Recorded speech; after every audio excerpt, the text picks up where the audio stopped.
So a very warm welcome to this masterclass for your assignment for research.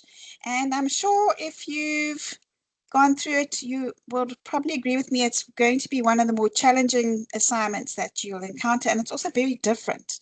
Yes, and I have started recording, so don't worry, you'll always be able to refer back to this. And we've tried to give you enough time for this to be a benefit for you because you have still got a good 2 weeks. So there's no need to panic. But at the same time, it's not a night before kind of assignment like you can maybe get away with some of the other modules.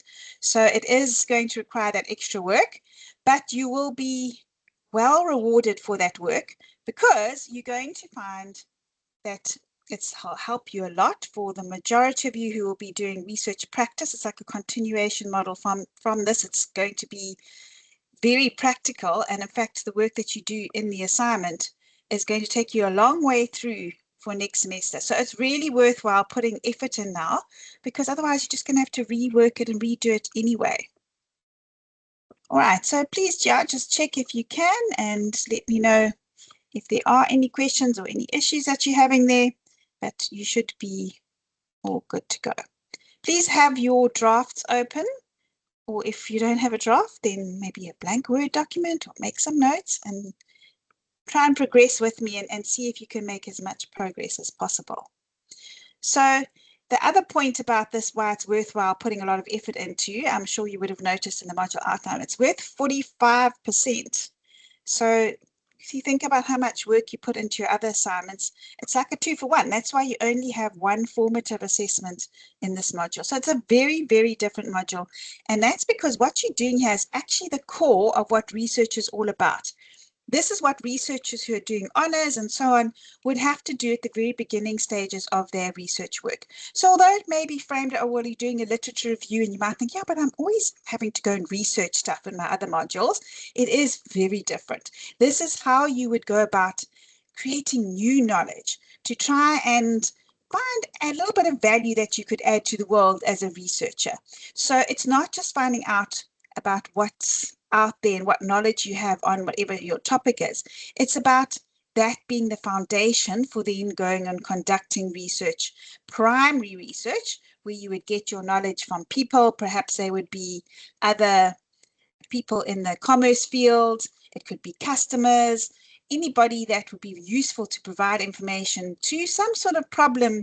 And we're talking about a research problem, not necessarily a management type problem in the real world. All right, so I'm going to give you a second just to make sure that you've got the assignment. So this is what it looks like. You're going to need to refer back to this every now and then. So do that for me, please. I want that open, and then I need you to have your draft open as well, because I'm not going to be referring back to that very often. Okay, so I'll give you 1 minute to do that, please.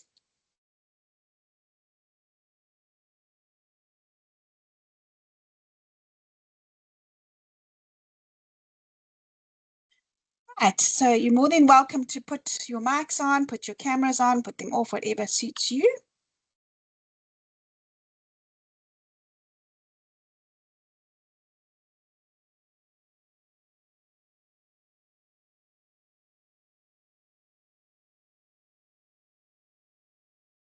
And this is what I'm wanting you to have open, please.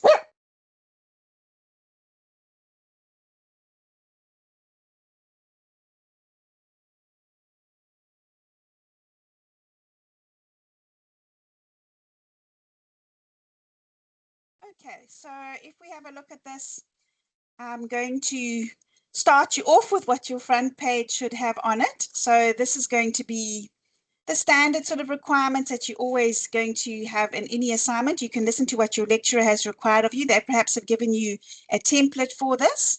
So have a look and see whatever you've been asked to use.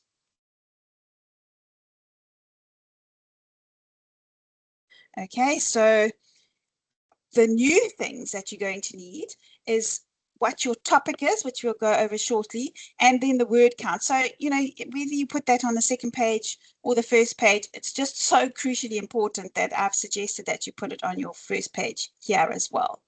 Okay, so if I can show you an example then of the kind of thing that we would expect from this.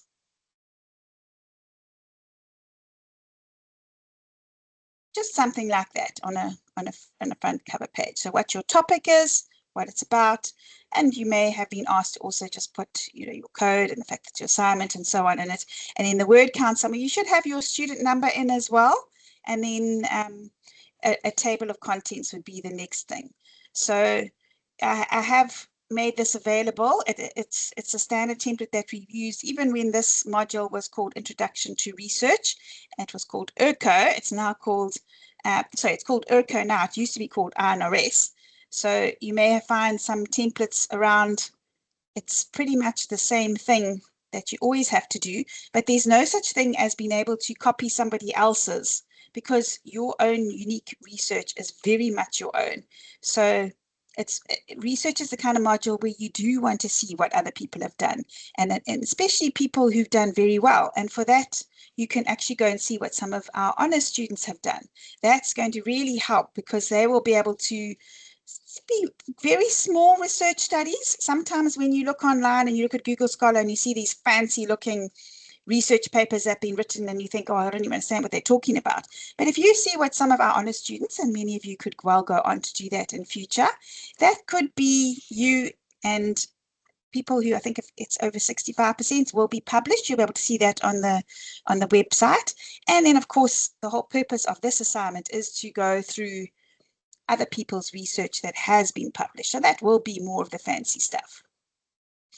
Okay, so if you're clear with what to do on those first kind of things, it's quite a lot of housekeeping that you need to do for this research assignment, because like I say, it's now a formal start of what a research proposal would be. And in fact, that's what you're going to do at the end of next semester, have a full-fledged research proposal. And this is like just doing the first half of it. Okay, so that's housekeeping that we've said. The word count is 2,400. That is a fair amount for you to do. And you've got up to, they're giving you a leeway up to 2,600. So don't say, oh, well, it said 2,600 and I've done 2,700, so surely that's okay. Because actually you should be going for 2,400 and the leeway is already built in up to 2,600. Now, what does that include? Well, you would go on Microsoft Word, click on the first word, which is probably the topic that you've got, drag your mouse all the way to the end before the reference list. And then if you let go, Word is very kindly will tell you how many words you've got. And then you just pop that number in somewhere near the front, maybe the cover, maybe in the first section. So it does include your headings and it does include in-text references. But you may have noticed then that it doesn't include your reference list. It doesn't include the table of contents. And you probably, many of you will be using AI not to write anything for you, but to just help you out with, and I'll show you what the legit uses are and the ethical uses are of AI. But that annexure, which goes after your reference list, does not have any influence over your word count either. Okay, and that should be your only annexure you have. Anything else that you try and do to avoid this word count or to put it as an annexure, that is not what's required here. So everything must be within the actual proposal itself, and that's what goes into your word count. So marks are only awarded for that content. If you go to, let's say, 2,800, then your markers are not allowed to mark beyond the 2,600 part. And if you look at this assignment, the very last section you're going to be covering is conceptualization. And that probably is around 200 or so words. And it would be very sad not to get any marks for that purely because you're over the word count. Okay, so I hope that that is a very easy thing to make sure that you get right, or at least don't get wrong, because that's would be sad to lose marks for that. All right, let's go on to see the two parts. I like to divide it into two parts. If you look at the rubric and the question paper, that's not always necessary, but it will help you for next semester. So if I can tell you that assignment part 1 is project 1 next semester, assignment part 2 is project 2. So wow, that is half of your projects for next semester. Well worth the time to put in the effort now and do really well in it. So if I break it into these two chunks, part one is about setting up what your research is going to be about. And these are all of the parts that are going to be included in it. These, in fact, will all be headings. Okay, so if I had to have a look at this kind of outline here, you can see that the table of contents kind of aligned to that. So I've put them as part one, which is what we would call the introduction to your research. There's all the sections that go in it. And then part two is the actual literature review to see what the current state of research is on your topic. References, and then the AI declaration. Okay, so I've actually put a little space there to say word count, just to remind you of how important that is and how that you cannot go over 2,600. And then just a suggested sort of layout for this first section you can see here. Your lecturer might say to you, well, they want topic under introduction. Maybe they don't even have the word introduction. That's absolutely fine. You follow along with them, especially if they've given you some sort of template. That's fine. It's just more to show you the sort of thinking behind this. So this is what we want to try and complete now. And there's actually not a lot of writing that goes into this first part, even though there's a lot of marks for it. Okay, so let's go into the second part now, the second half, which is the literature review. That is made up of 3 sections. This is where the bulk of the writing is going to be, especially these first 2, where you put in your theoretical approach. And the big one is the review of previous literature. So that's going to be the couple of pages one, where your skills in terms of being able to find and synthesize and integrate literature is perhaps something you've never done before, and is really where I think the most time that you're going to need to spend on this assignment will be. Okay, so that's for your part 2. Right, so I thought right up front, let's get any questions that you might have on the use of AI. AI has been really changed the game a lot in terms of research, but you still got to come up with your own words. So use AI to help you break down things, to help you understand what is this theory about. Very often it's going to make it more complicated than your lecturer and your notes and what IRCO will do for you, because it's, the research goes right up to PhD level and can get very complicated. So just remember that when if you do use AI, it also tends to overclaim a lot and really make it out. If you ask it to analyze an article, it'll make it sound fantastic. It very much overdoes it. And if you ask it to try and help you, for example, with explaining the relevance of your research, it'll make you sound like you're changing the world. And yours is a very, very little research project. It's really to understand what research is about. Okay, so the main thing when we go on to the topic, I'm going to show you exactly that. So that will answer that question, I hope.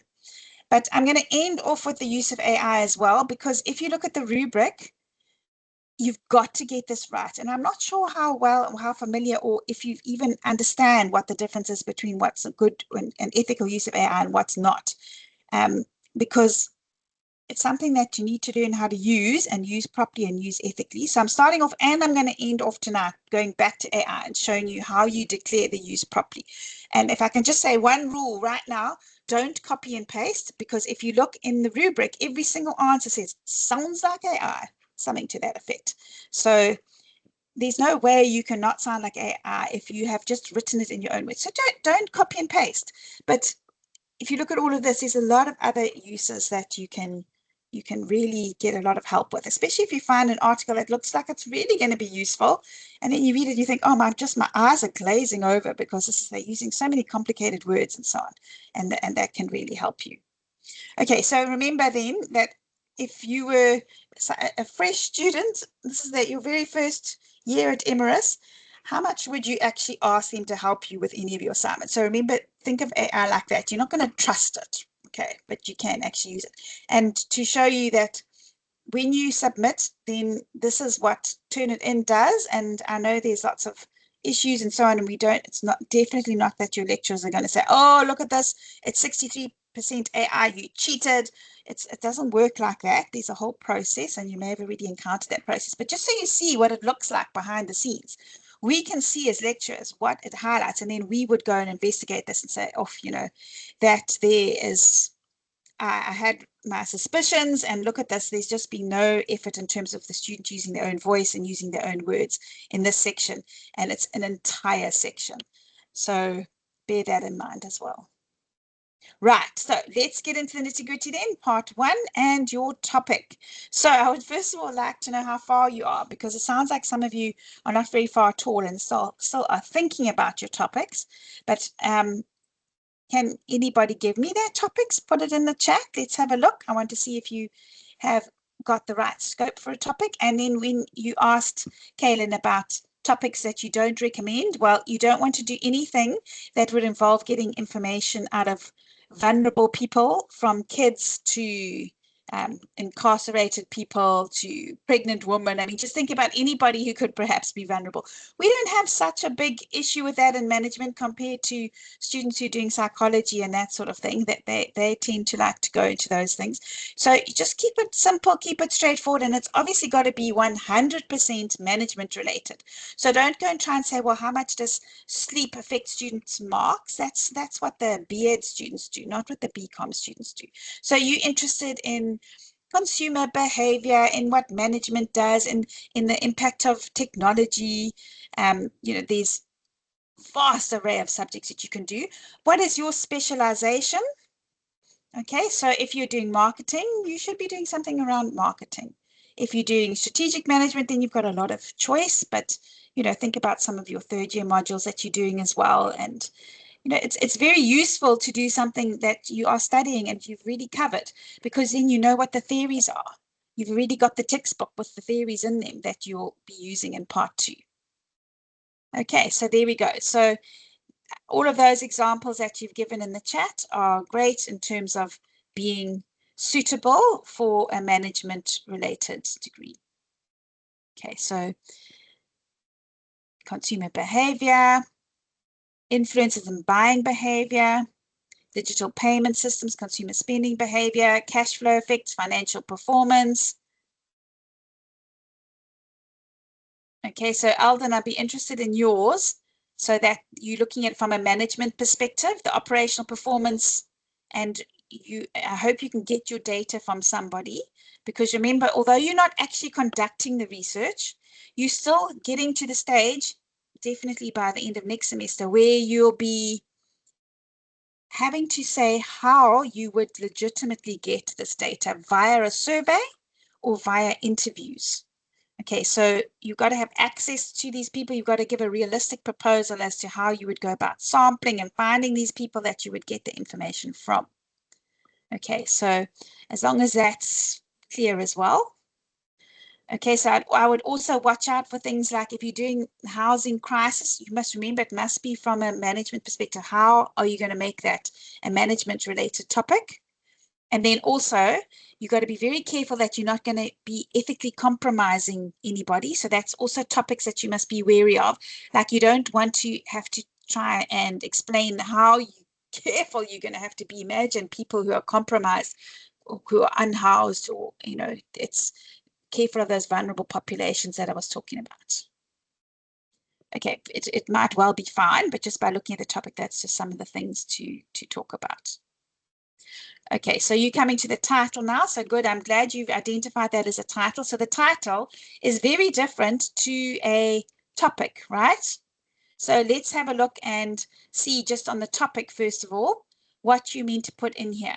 So yes, first of all, it must be in commerce and it must be in management. And the topic is just short. It shouldn't be saying anything about who or where necessarily. It's just, what are you researching? And quite often your literature review is on that. So you're not going to have to go and do your literature review on consumer behavior in the buying green through green marketing in the Western Cape region. That would be more around what your title would be. That's very specific. What your topic would be is consumer reaction to green marketing. So one simple phrase like that, that's what we're looking for with a topic. So don't mix up your topic and your title. Your topic is just a phrase, it's shorter.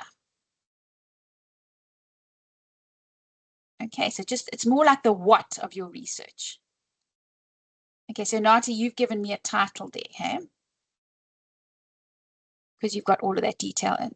I mean, to be honest, I'm very happy to have a good title over the topic is less important than your title. I mean, obviously you need to have a good topic that you can actually use, but nailing your title is so important for getting the rest of your assignment right.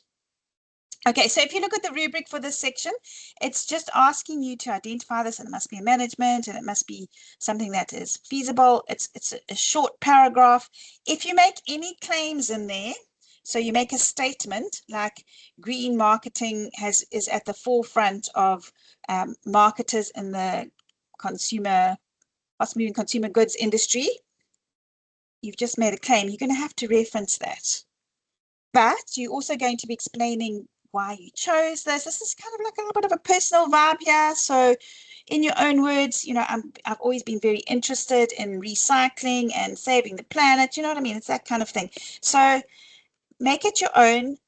No point using AI because it is your own perspective, and it's not something that you typically see in a research proposal. They've put this in, and it's actually been a relatively new addition, because some people went off on a tangent and didn't choose a topic that was suitable, and then they end up getting 0.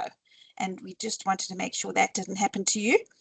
And yeah, it's about explaining just a little bit about what your research topic is and why you've done it. And in fact, I think I've got it here to make sure. Okay, so what are your majors? What are you studying in your majors? That would be a good example as well.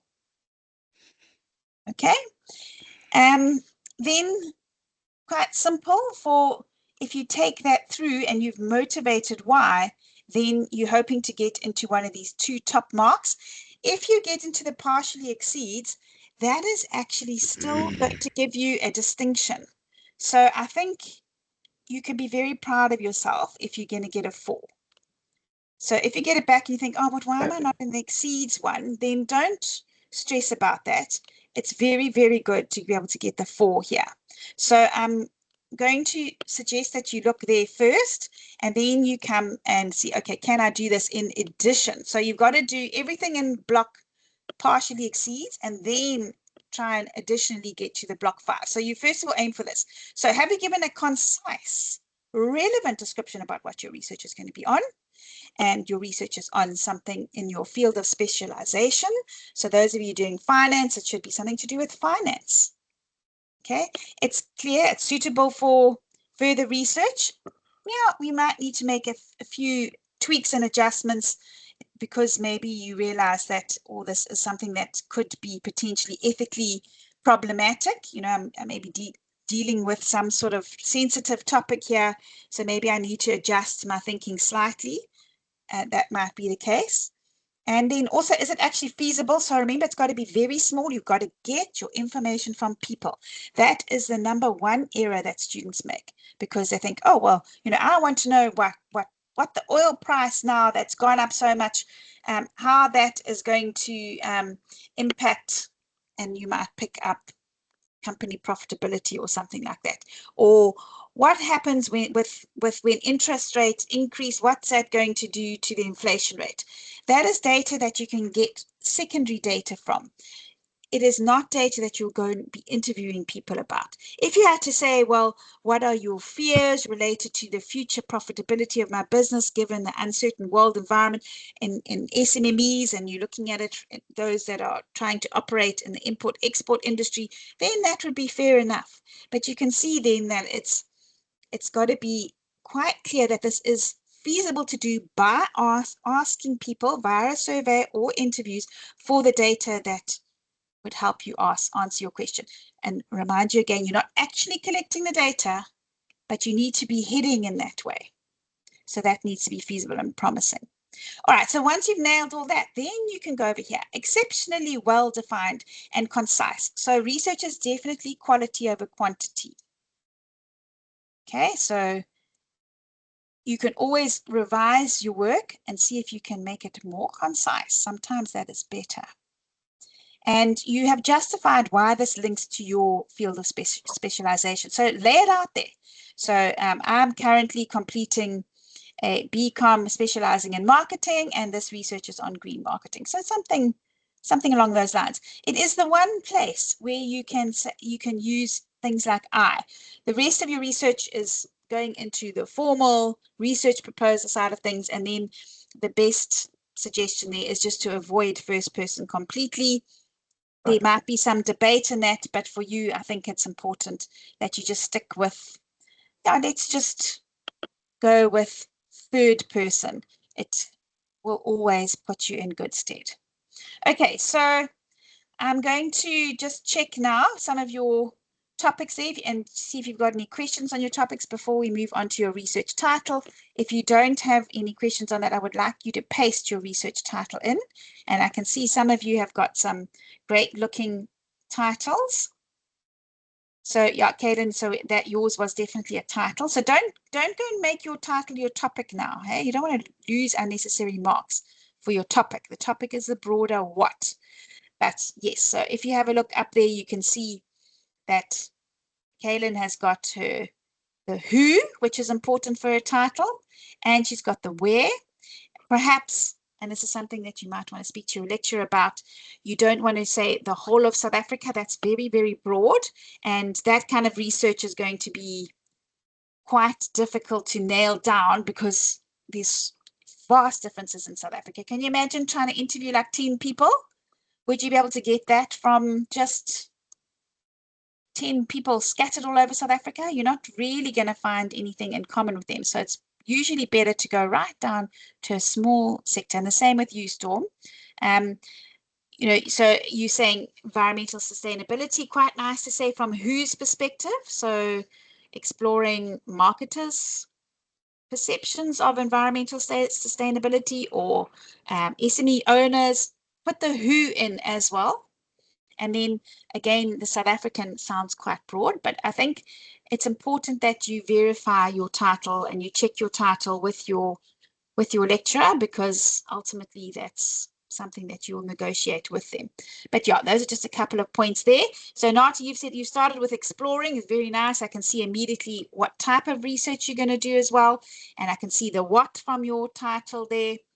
It's telling me the industry. So I know it's about the managers in the hospitality industry. And then I can also see it's in Gauteng. So that looks great.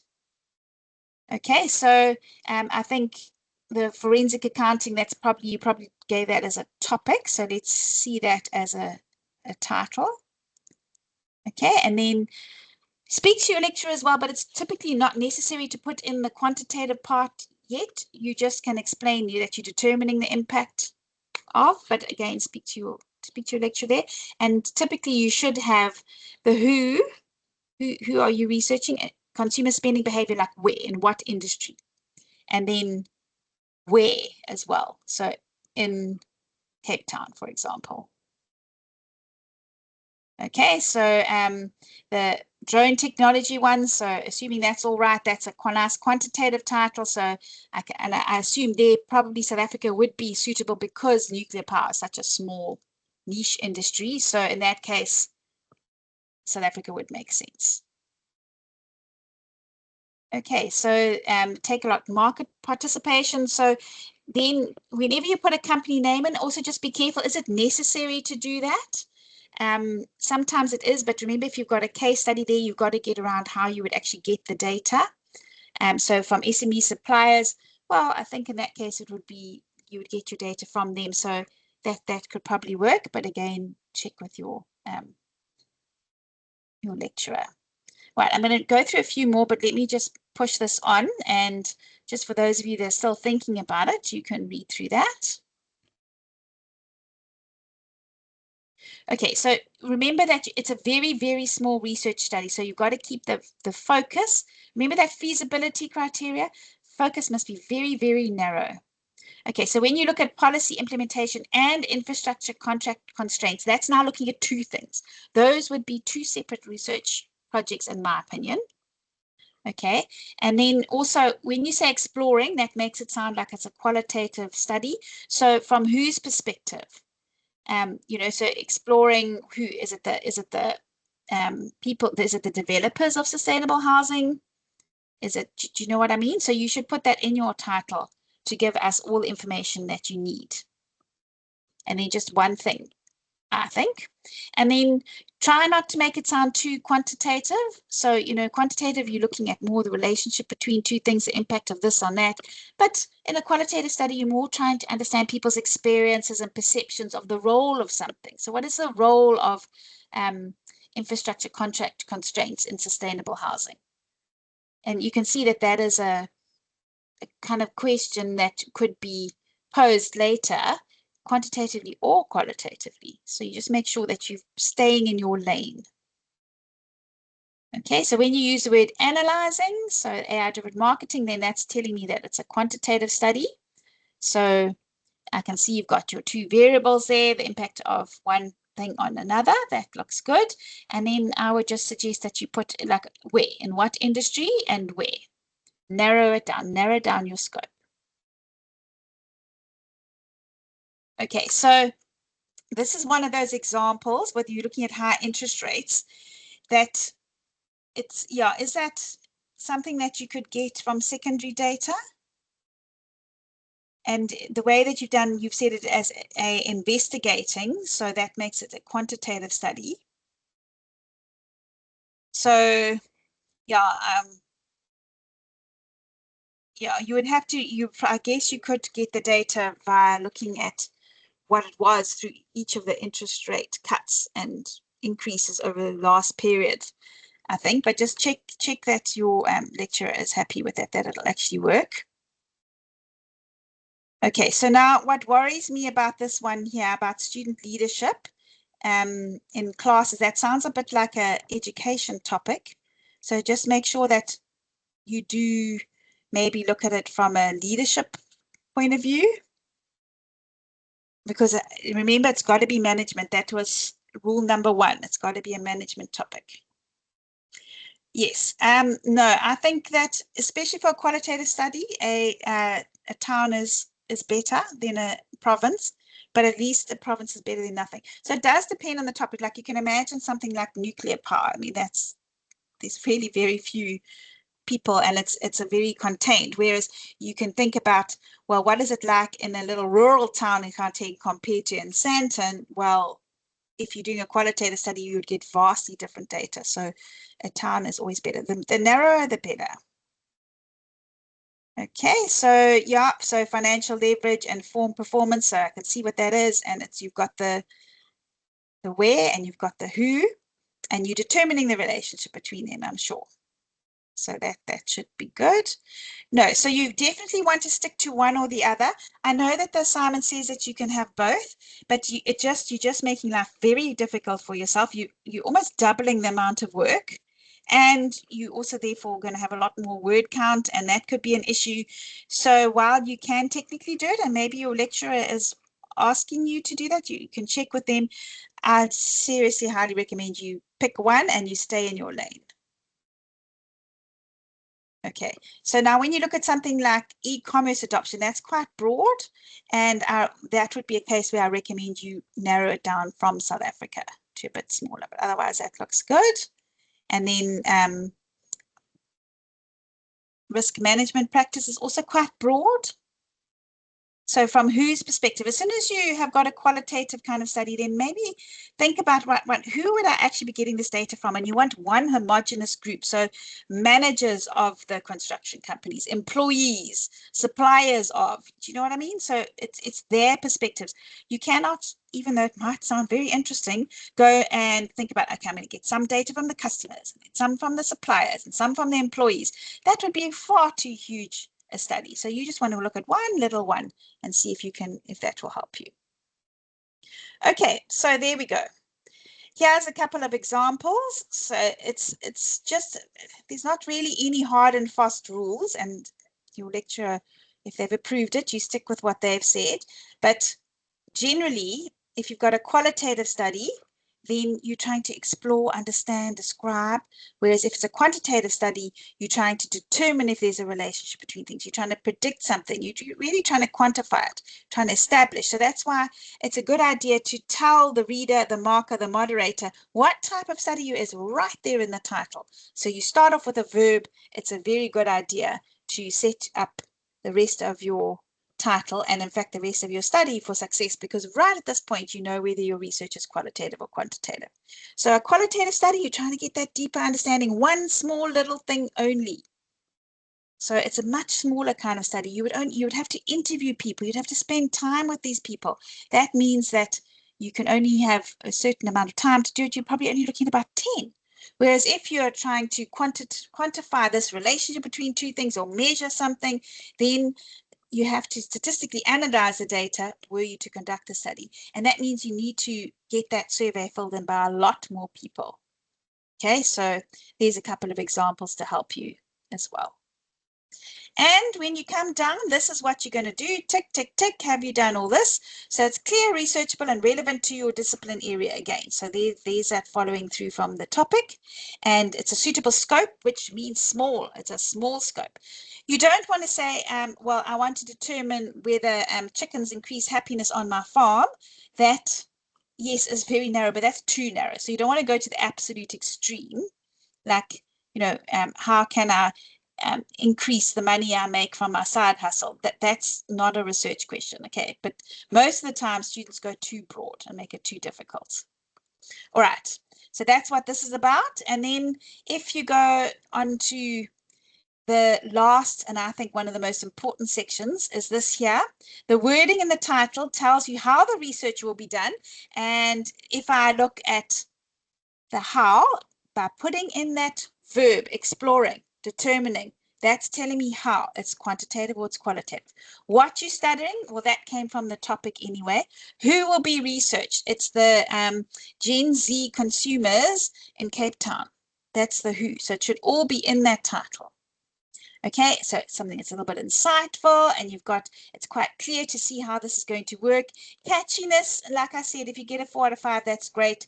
Like, please just get all this right first, and then if you want to try and make it catchy, you can try and add a little bit of a zing by putting in a little prefix for that to capture the reader's interest, but not at the expense of losing all of these components, because that's going to drop you right into the 2 or 3 mark.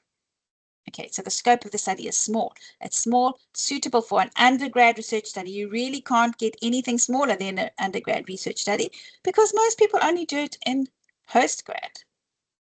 Right, so the assignment section now, when you take it through to the background, this is going to be, if you look at what you've already done, it's got to give enough information for the reader so that when they get to the critical problem section, they completely understand what it is that you're talking about. So you've seen each other's titles up there.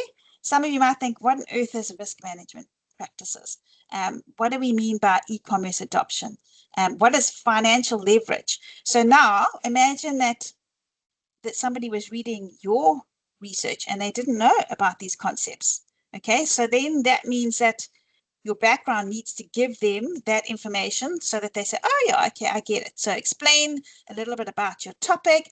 Okay, so you've said that that SMMEs, and you want to really find out what impact the interest rates have had, and you're trying to understand maybe even something that's related to nuclear power, whatever these little things are, you need to tell us about SMMEs in manufacturing in Cape Town, or about the state of the nuclear industry in South Africa. So background information, give us context. If necessary, explain what financial leverage is. So you put that in there, but at the same time, it's got to be with multiple sources. So check that you've got multiple references in there, and they must be credible sources.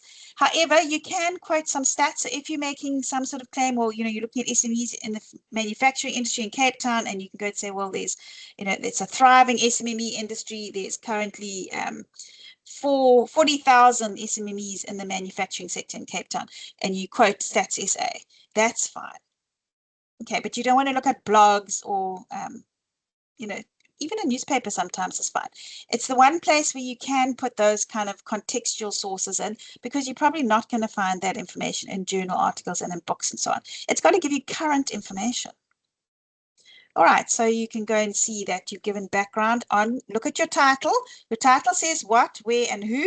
So give us a bit of background on that. And I don't mean that you must go and say, well, South Africa has been a democracy since 1994. Like, if it's nothing to do with your research, you don't need to go that deep, but you do need to give the reader some understanding so they're on the same page as you in about 1 to 2 paragraphs.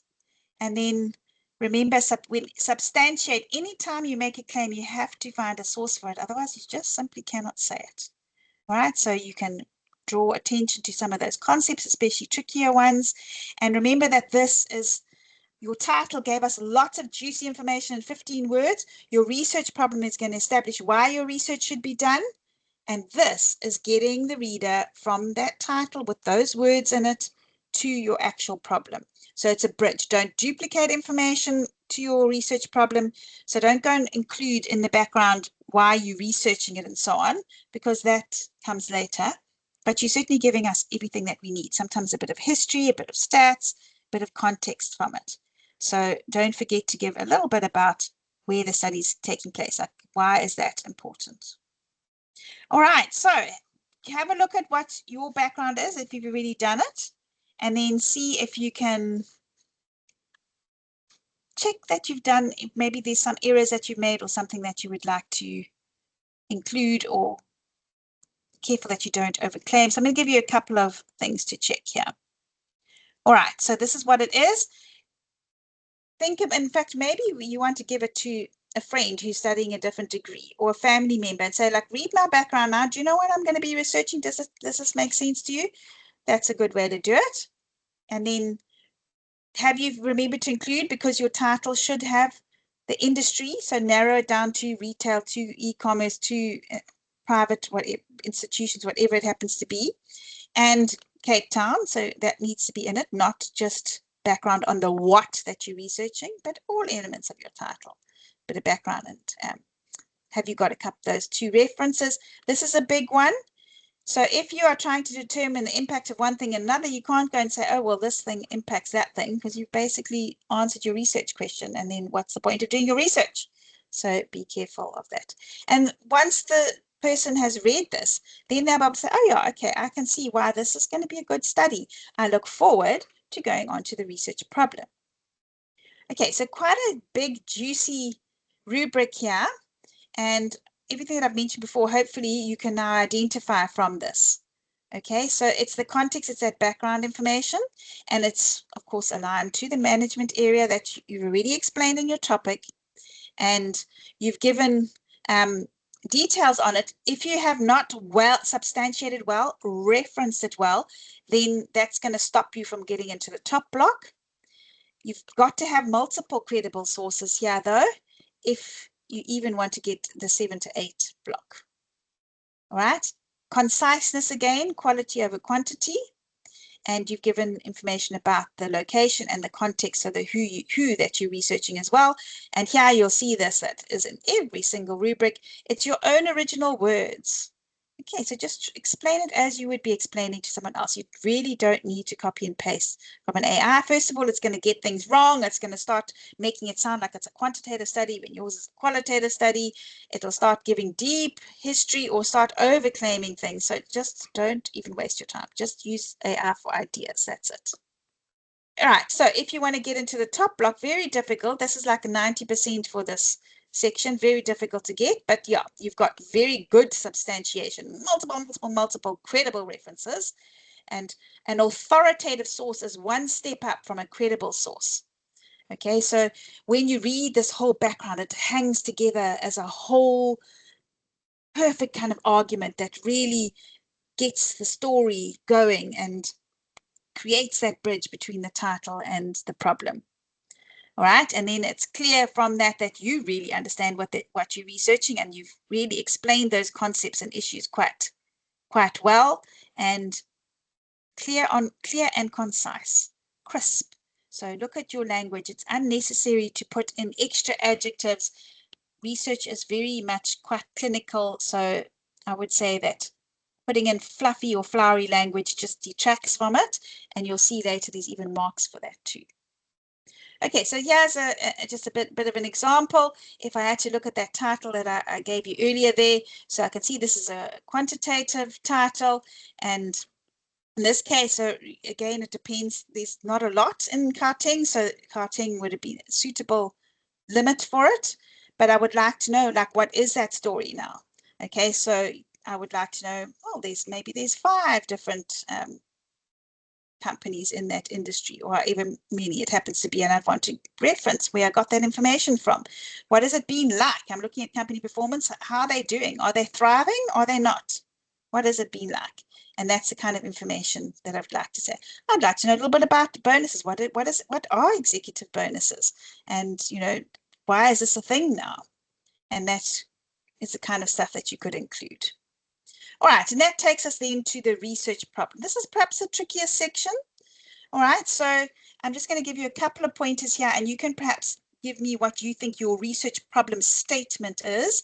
In other words, one sentence that actually gets to the crispy detail of what the actual research problem is.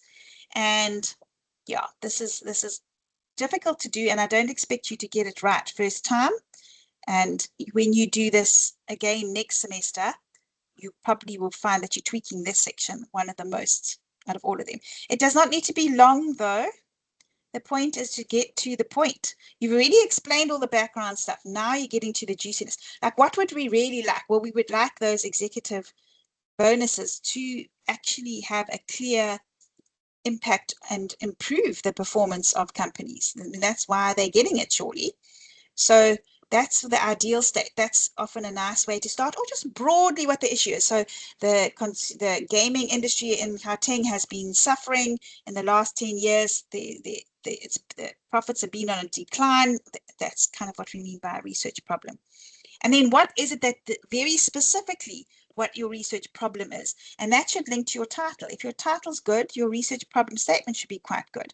So currently, the risk management practices in strategic projects in construction companies in Gauteng is not well understood. It could be something simple like that. Okay, or it could be that executive bonuses are mounting and shareholders are questioning the value of them, and that might be something that leads you to what the actual problem is. Okay, and this is going to tie you through to your research question. So build it up into a good thick paragraph. And there's a couple of pointers there from the question paper as well. So start quite broadly, maybe even ideally what we would like, and then narrow it down to your problem statement. So the problem is a very good way to start one of the sentences in your research problem long paragraph, because you started off generally and you've given a couple of quotes and stats and information that is important to this. More research is needed on it, but get down to the nitty-gritty issue, which is exactly as per your title. So specifically in this town, in this industry, this is what we need to know. And currently we don't. So the problem is. Okay, now be careful not to claim too much. Like, you can't say, well, it's absolutely critical that we have this, because just rather tone it down. And then also remember, you've got the relevance paragraph coming up, so you don't want to repeat yourself, but you do need to make it clear that somebody says, oh yeah, gee, this is something that's worthwhile. So in other words, get somebody to read this for you and say, have I answered the so what question? Because when somebody's read the research problem, they don't want to say so what at the end. Okay, so it should really make that quite clear. This is why we need to do it. All right, now here you really need to up your game in terms of using credible sources. So you really want to find somebody who said that more research is needed on this, or there's a gap in the research on this, or it's not well understood, or something like that. And you may well only get that reference after the literature review, but you need to come back and put it in here. You need to have it in. And then also the purpose statement comes into the research problem. So the purpose of this research is to, you can start a sentence like that. So it depends on your research problem, but if you're going more than 2 paragraphs, it's too long. You should be able to crystallize. It's harder to do it shorter than longer, actually. So just look at that. Okay.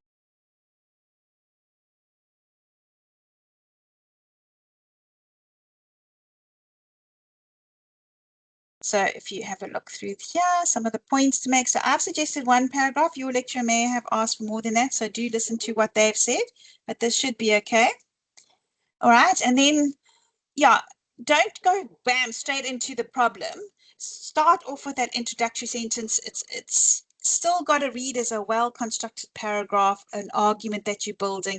And if you start off with the ideal state, that's a nice way to do it, but there's no hard and fast rule there. But definitely don't go straight into the problem statement. But I've highlighted in yellow there because I think that's a very good way to force yourself to get to the nitty-gritty of what the actual very specific problem is and what the actual purpose is. And the purpose should be aligned straight back to your title. You've already actually laid it out there. So just keep it there and remember to use the same language. So don't go and start saying you want to determine the influence of this or you want to try and understand that when your research is quantitative, when that's not the point, because you're just trying to determine if there's a relationship or calculate something, rather, that's not going to align well. So again, it's another warning not to let AI write this for you. It just overhypes it. Just get that one paragraph knocked out. And if you follow all of these, you find that you will be able to do it. So I've said this a stat or a quote. Sometimes it works, sometimes it doesn't. It might mean that you rather just find another source that can add up that very little research has been done on this, or research has predominantly been done in the Western Hemisphere, or, something that just adds a bit of gravitas to your research problem because it's pulled through really important points that give it additional credible sources, authoritative sources. Yeah, don't forget about your who and your where again. You've done a lot of the work already in the background section, but remember that your actual problem itself, the problem statement, the purpose statement should be including who and where. So the retail industry in Cape Town, the clothing retail industry, the manufacturing, SME manufacturers in Cape Town, whatever it happens to be.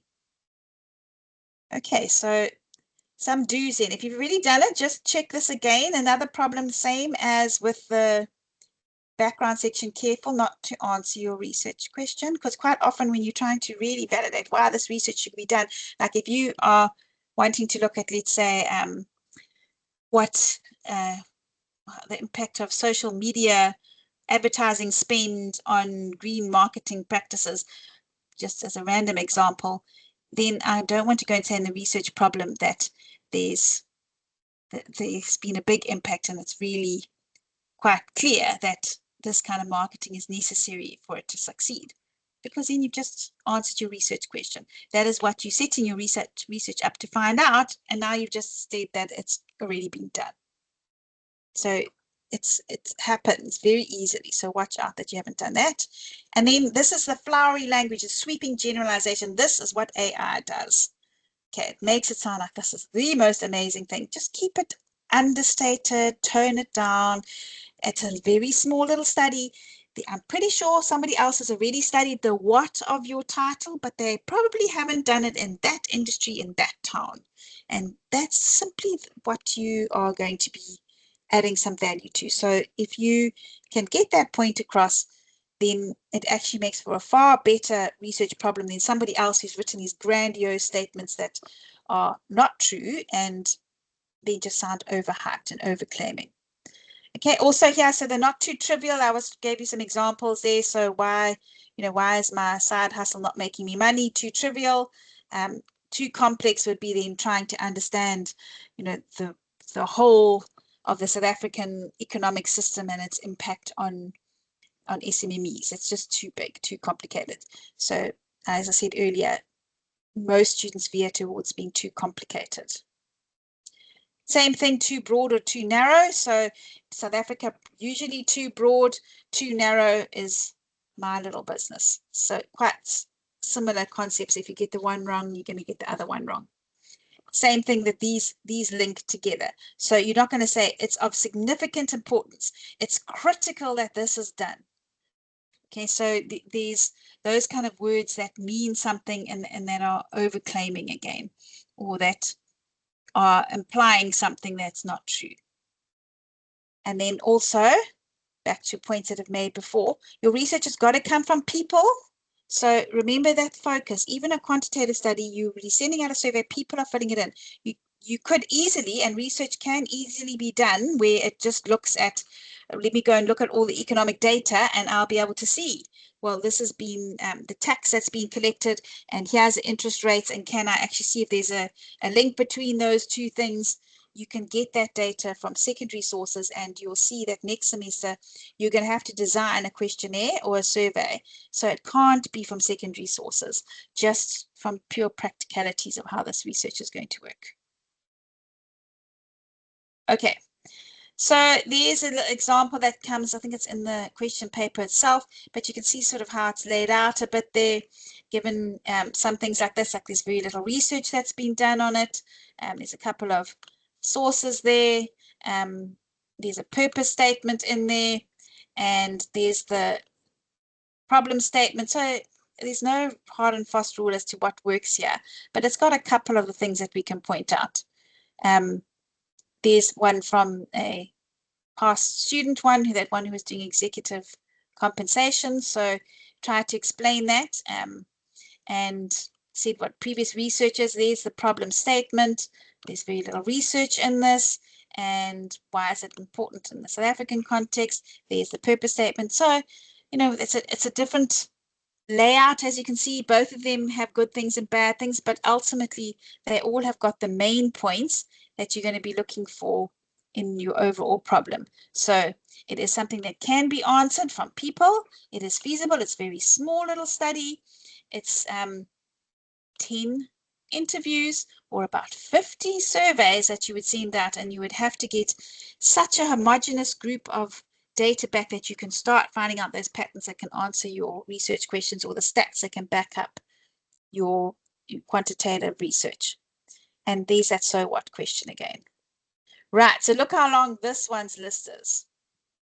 So the research problem must be in there. You know, you have clearly said the problem is, and that is something that is very specific.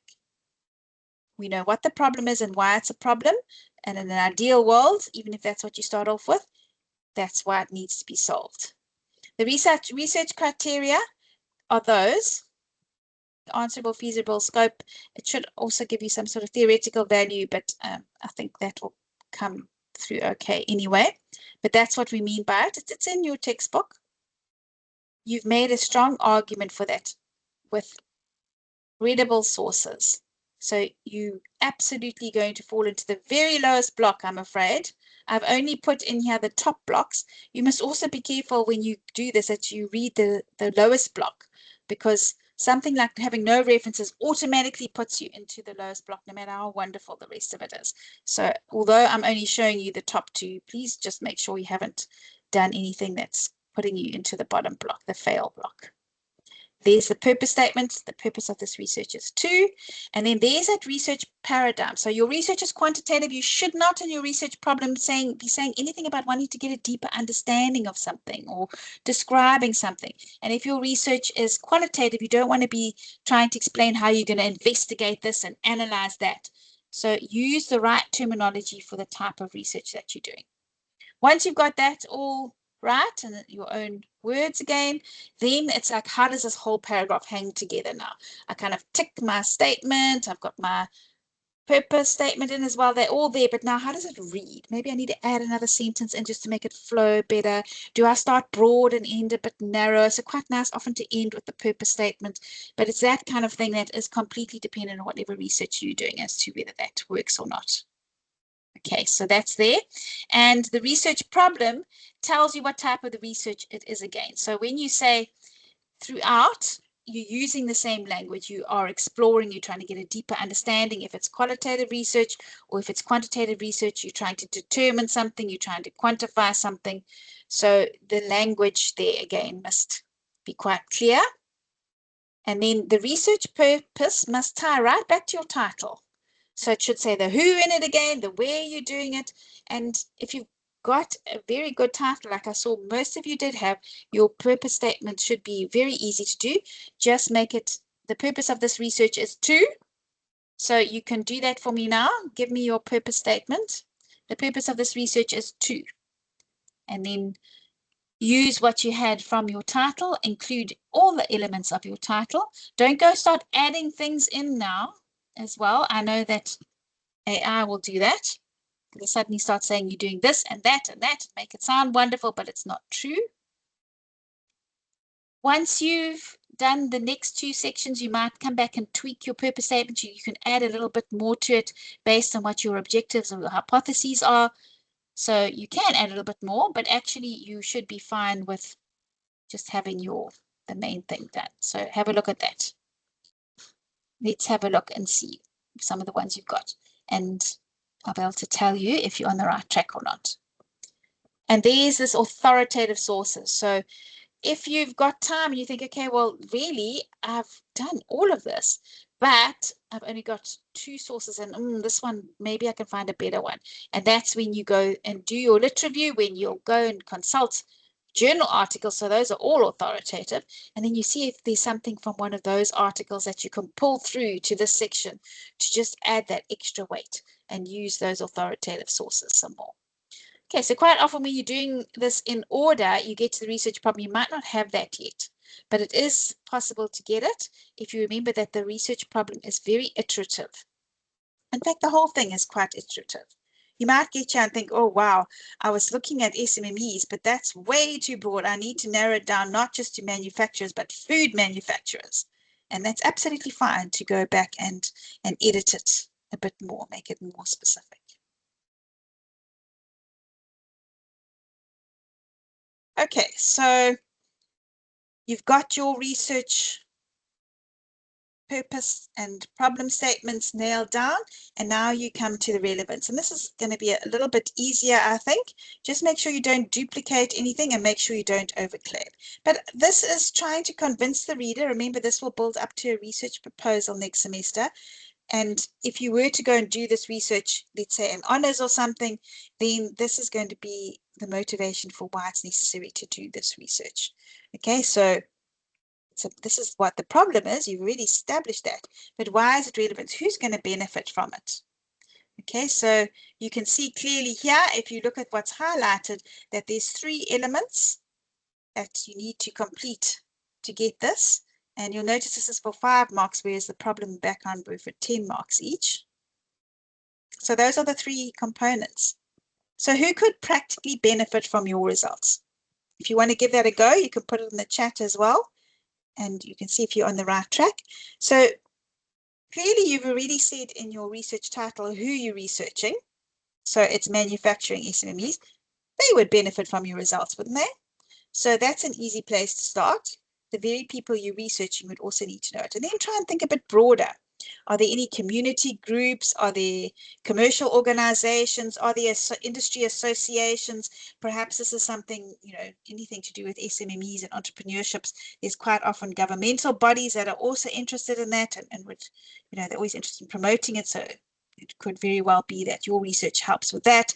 It could be people who are studying consumer behavior. So just try and think about who you would, if you had to go and do the research, show your results and think, oh, thanks, this is very useful, and lay that out here. Now, this is perhaps the most difficult part to do. Number 2, that's now what academic gap are you filling, or what is the academic relevance of your research? Because it cannot only give practical benefits. It's an academic research. It's got to provide something that adds to the body of knowledge. So yes, we might know about consumer behavior in relationship to green marketing, but do we actually know about that in Cape Town when we're looking at manufacturing SMMEs?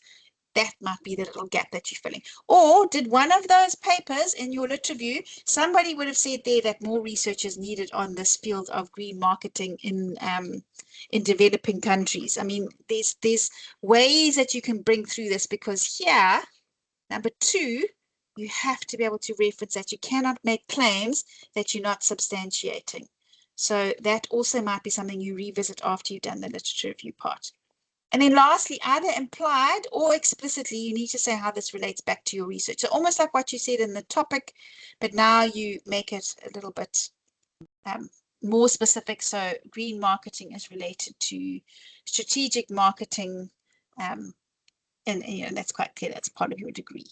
So you just make sure that that's very obvious in it. If you look at the rubric, that's going to be required. Okay, so if you've done this, go and check it and use this as a bit of a checklist. So who could use your research? That's clear in there. The academic relevance is there. What new knowledge will we know before? And don't overclaim. It's very small. The link to degree is there, and if you look at the rubric, you have to have those references in there. Unfortunately, you're going to be knocked to the bottom category if you don't have substantiation for that. Okay, so be very careful here. Again, AI will overclaim, so just keep it understated. And anything that you do claim has to be referenced. And then also make sure that this is actually what you set up for in your research problem section, because it flows straight on from that. It should almost like continue with the story that you're telling. Right, so here you can see where the marks are coming from, and you can see those points coming through. So you've argued it very well. You've given the practical relevance, the academic gap, and the link to your degree. There's those 1, 2, 3. You've got credible sources. It's in your own words. And additionally, if you want to get the 5 out of 5, you really thought carefully through who could use the research and even how they could use it. Like what benefit could it add value to their practices. Okay, and then you've got not overweight too much on the practical side and not overweight too much on the academic relevance, but a nice balance, because those are interwoven and they together would motivate why your research should be done. And then, of course, the authoritative sources is the thing that throughout distinguishes a very good mark to an absolutely exceptional mark. All right, so just a couple of things there. This is the one that was on the executive bonuses in the gaming and casino industry, and it's just was from that student. It's not like it's an exemplary example, but you can see it doesn't need to be long. You can see that those sort of 3 things are all laid out quite clearly, succinctly. They very obviously in the student's own words. And while the argumentation could be better and maybe the balance could be a little bit more weighted for why more research should be done in terms of adding to the body of knowledge, it's still a pretty good attempt. Right. So from your title, if you want to post your research questions in the chat, this should be pretty easy to do if you've got a title already, because you're just going to move it into a title format. You only need 1 research question. Your lecturer may have said, well, if you're doing qualitative research, they would like to see sub-questions as well. But technically, you only need to have 1 research question. And if you've got a good title, you should be able to flip that into a question pretty easily. And it's really bonus marks. Okay, so you can, in a single sentence, take the main question that you want to answer, and of course it's got to align with everything you've said before, and hopefully your title fed through to your background, which fed through to your problem, to your relevant statement, and takes you right here. So the purpose statement, the title, you should come through and be able to put that into your single sentence that explains exactly what you're going to research, phrased as a question. Okay, so this main research question is what drives the whole research now. That's what you're trying to answer by doing the research. It will tell you a lot about what's going to be done. So if you want to take your title, convert it into a question, see how you go. Because if you've said that your research question is, how do consumers perceive social media marketing about green marketing issues, then that tells me that, oh, okay, it's going to be a qualitative study. And I'm going to be sampling the consumers, and I'm going to be collecting the data qualitatively, and I'm going to be analyzing it qualitatively. So it all comes through from that research question, but it's not difficult to do if you've got a good title. Okay, and that should have been approved by your lecturer. So now you just make sure that you phrase it correctly depending on whether your research is qualitative or quantitative. So you want to be using the starting word of your question that indicates that you're trying to get a deeper understanding. So often how, like I said, how do consumers perceive this, or what are managers' experiences of using leverage, etc., whatever your title was. A quantitative study is not going to be asking how, it's just going to be asking now simply because you're just quantifying things. Is there a relationship, or do executives who are paid more create better performance for their businesses. If you said what, it also works. So note that what works with both of those, but still the rest of the question needs to be phrased in alignment with your title, which has already been set up correctly for qualitative or quantitative. Okay, so what is your research question? Let's have a look and see. If you want to put that in, we can then use that to evaluate it. And I've got up top here an example of that same research issue, which was looking at executive bonuses, but this is a qualitative title converted into a qualitative question, and this is a quantitative title converted into a quantitative question. So you can see there just the word that starts off with, and remember to put your question mark in. It sounds silly, but it's got to be an actual question, and you don't need to go and explain it and motivate it and give your rationale there. It's just that clear, concise research question. So check it yours. This is how you'll evaluate yours. Okay, so if you put how there, then that tells me that it's going to be a qualitative study. Is that correct? Because otherwise you would just say, is there a relationship between, or does the adoption of, if it's quantitative. Okay, so that's great. Put everything in though, remember, so put the whole thing in that was in your title. So include the where and the who.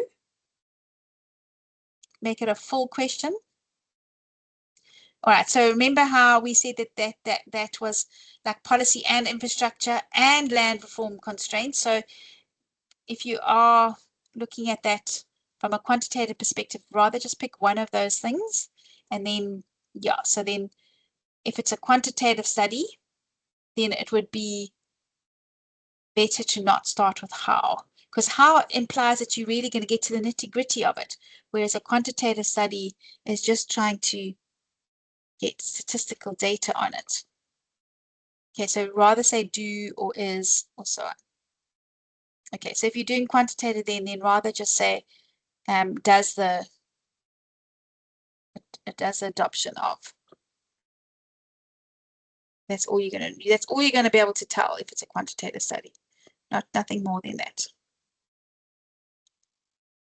Okay, so that will then take you through to, if you are doing a qualitative study, your heading will be objectives. If you're doing a quantitative study, your heading will be hypotheses, not both. Okay, so you started with do, so that tells me it's a quantitative study. And then I'm assuming that your lecturer is happy with your direction and your research problem and everything, that is going to say that that is suitable for a management study. Hey, that's the only thing that worries me about that one. Okay. All right. So you could see that your question does so much. It tells you everything about who you're researching, what area is that you're concerned with, the what of your research, and then how you're going to be researching it as well.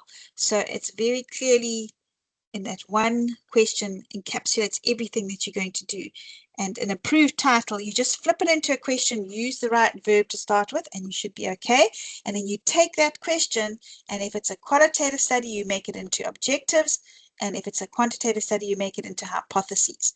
So you can see what's required here. Your heading is going to be hypotheses if it's a quantitative study, and objectives if it's a qualitative study. So those of you who are doing quantitative, close your ears, don't listen to this. The qualitative people, your job now is to take, if you had sub-questions, if you broke down your main question into a number of smaller questions, all you do in this section is convert each sub-question into an objective. That's cool. If you didn't have sub-questions, then you now need to think, okay, I need to take my overarching research question and think about 3 smaller objectives I can make, or 2 is also okay. So if you were trying to understand executive bonuses, let's say, or what was that one? I think it was motivation from executive bonuses. Then a question might be internal and external, or extrinsic and extrinsic.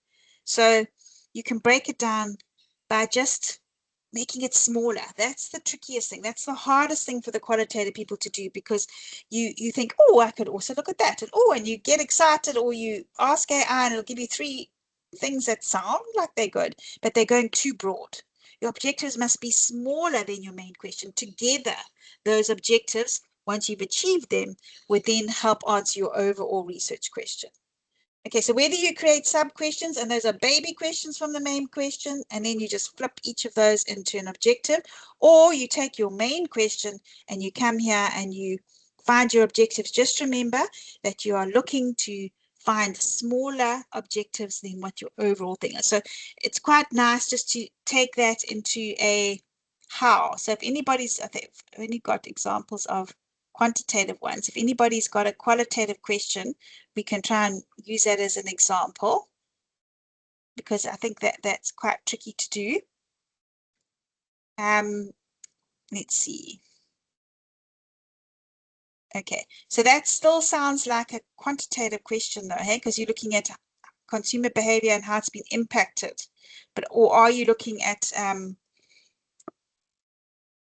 well, yeah, I actually can't tell if that's qualitative or quantitative. So you started with the word how, so that suggests qualitative.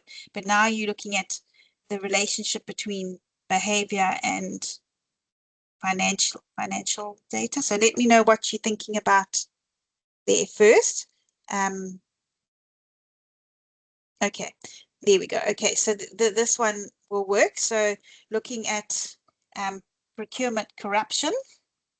Okay, so procurement corruption, then you could then look at different types of that, or you could look at different sectors. In when you said in the public sector, you could look at different like basically break that down into, I don't know much about it, but I'm sure there's different departments within that you could perhaps look at and see if that's how it works with each of those, or different types of corruption perhaps.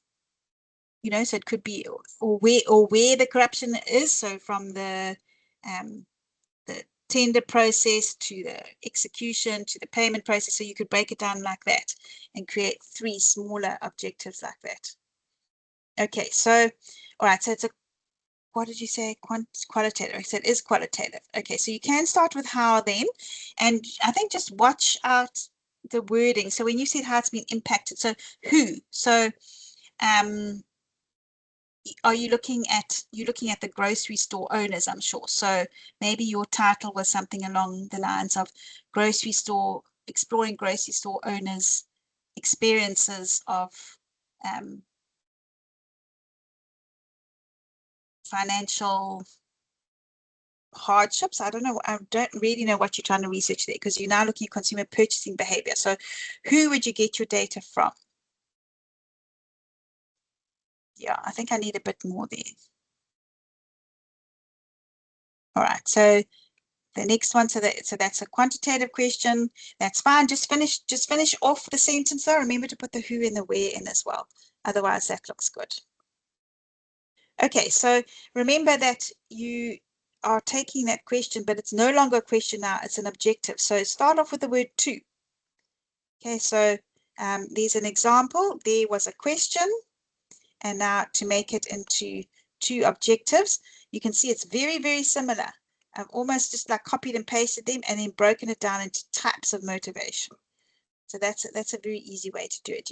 I'm quite confident, having done that those are both smaller than my main question, and they will together help me determine what my overall answer is to my question. Okay, so quantitative people, you can now listen, and the qualitative people don't listen. So the hypotheses, you need to have just one hypothesis for your question. So you've got a bit of an easier job here. So take your educated guess from your question, make it written out like this. So HA or H1 is also fine. That's your alternate hypothesis, and then you're going to have a null hypothesis as well. So you're going to have 2. Don't forget to have 2. You're not explaining them. You're not trying to do anything fancy here. You are just writing 2 sentences, and it's your educated guess. So here was the question: do executive bonuses impact company performance?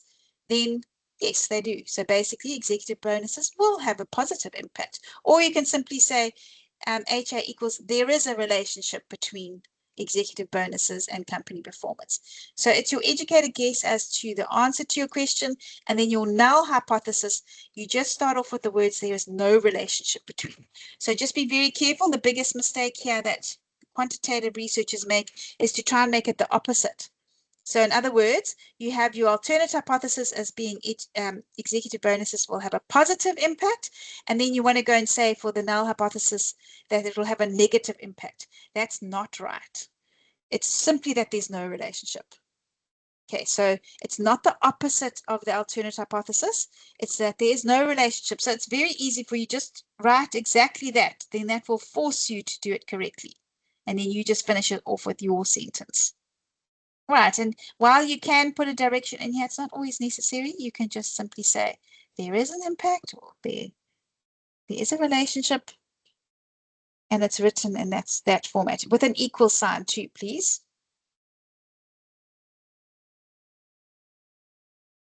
Ah, that's right. Yes, much better. Thank you. Now I remember. I remember that now. Okay.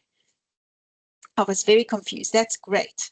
Okay, so now you could probably look at different types of behavior. So when you break down this question into objectives, then I would do different types of behavior, make two different ones. So you can look at theory based on consumer behavior. You can break it down like that. That's also a nice way to do it. Okay, but yes, that looks great as a question. So this is what you're looking for now. This is for everybody, whether it's objectives or hypotheses. Then it's quite clearly related to your research question, and it's been properly formulated. So if you have not got H subscript 0 equals or H subscript A equals, that's technically the 100% correct way to write it, then that you're not going to be able to even get 4, even if the rest of it's great. So make sure you've done that. And then your research objectives, you do not need to have an overarching objective. Maybe your lecturer has said that they do want that. So you must go on what their advice is, but typically you just need one overarching question and then your 2 to 3 smaller sub questions. Don't go and have explanations of it, just state them clearly. Sharp, specific, clear, concise.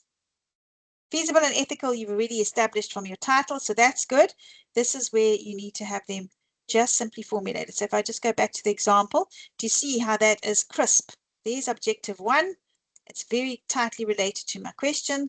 My question traces straight back to my title, so that would fulfill all the requirements here.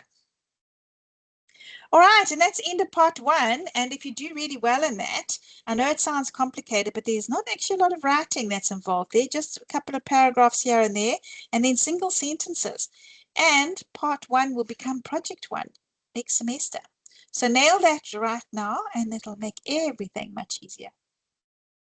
Okay, so part 2 is made up of the 3 parts of the theory that you would use to frame your research in. The big one being the review of other researchers who've looked at the similar topic to you, and then your conceptualization where you explain what the keywords are in your research.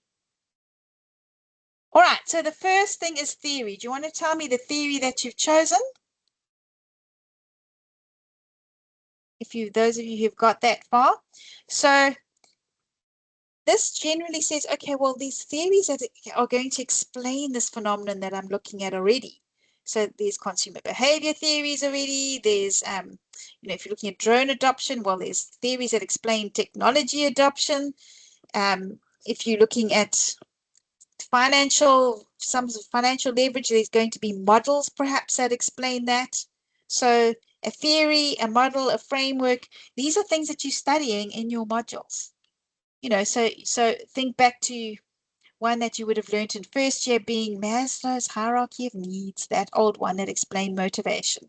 And then you might be doing business management 3 now, and there's bound to be theories that are in your textbook. That's what we mean by theory. Something that students have to study because they're so important. They're very broad ranging. They're not just a specific theory that explains exactly what you're researching, but they're generally in the ballpark. So this is what you need to do. It's got to be to your topic, not your title. So don't try and say, well, Google and say, well, what theories would relate to my research on food manufacturers and SMEs in Cape Town. You're not going to find that. But if you were trying to understand green marketing, then I could go and say, go and do a couple of Google. Even you can use AI to help you with this, to identify some theories for you. So what can you actually use here? What theory would make sense to explain the overarching issue that your research is about, which comes down to your topic, not your title. Okay, so keep it broad. And as suggested there, I think that drone example is a very good one. You're not going to find a theory of drone adoption, but then just try and think, okay, well, like, what is drone now? Okay, it's technology. And if you had to go and look up technology adoption, you'll find quite a few theories that can help you explain that. Okay, so a well-established theory. Another way to test it is if you Google it and you think, oh gosh, well, that sounds pretty good, but I don't know how legit it is. You can go and look on Google Scholar and see what you can find about it, see how many citations it has. So if it's in one of your textbooks, score, because then you know that that's well established. Okay, and although they say you can do more than one, I think you are making your life difficult for yourself, because then you've got to also say how they relate to each other. So it's best just to pick one, explain it in your own words. Why did you choose it? How is it relevant? So you would explain why the technology acceptance model basically tells us how people accept new technology. How does that relate to drone technology now? So you bring it back to what your research is about. You've got to consistently keep relating it back to what your research is about. So you want a very good explanation of what the theory says, and then why you chose it, and then which parts of the theory relate, and how do they relate to yours. Okay, so if you want to put your theory in, put your title and your theory in, this is the big thing. Just please get this right, because that's a very sad thing to see when students Google it and they think, oh, that's great, but it's not actually a theory. Or they say, oh, but you know, I actually found a journal article and it's called Towards a Theory of Green Marketing in Social Media. Well, just because that author of that paper decided to put the word theory in their title doesn't mean it's an actual theory that became established and is going to be found in textbooks and in, be used by other researchers and so on. So just make sure it's a valid theory, because that's obviously going to put you in the fail bracket if it's not actually a theory. It's just somebody who called it a theory. And I can see why that sometimes happens to students, because they can see that it's quite clearly labeled as a theory, but has it been well cited? Has it been used many times? Okay, so that's that. Don't continue until you've checked that, and maybe you want to check it with your lecturer as well. Okay, so you've got, and you're convinced that it's a valid theory. Who authored that theory in the first place? I mean, Maslow was in the 1960s. The technology acceptance models in the 1980s. So generally, these theories have stood the test of time, and they'll have the original author, and you should be identifying and naming that author, and in fact even saying when they did the research originally, and perhaps how that theory or that model has been updated and perhaps even adapted in some way. All right, so you're going to be explaining that theory, and of course that's going to come from authoritative sources, the original author or other authors who've spoken about it and explained it. That's absolutely fine as long as they're credible. And then you need to apply it. So Maslow, for example, had at the bottom level, well, you've got to have the basic survival things, and in the context of this research, it would mean being able to earn enough of a salary to be able to cover basic necessities. Then you get to, well, it's the next level, and this is how that theory would apply for growth in the business. Now, the older theories like that are quite cliche-ish, and I'm sure you can find better ones, but I'm just using Maslow as an example because I think you all know it.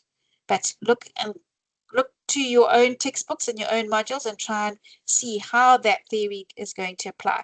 Remember, the theory is much bigger than what your research is about. So Maslow, as you all know, has got 5 levels, and maybe you are looking at self-actualization because you're trying to see how motivation works with executive pay, and does it make these people feel like they have grown and become a new person.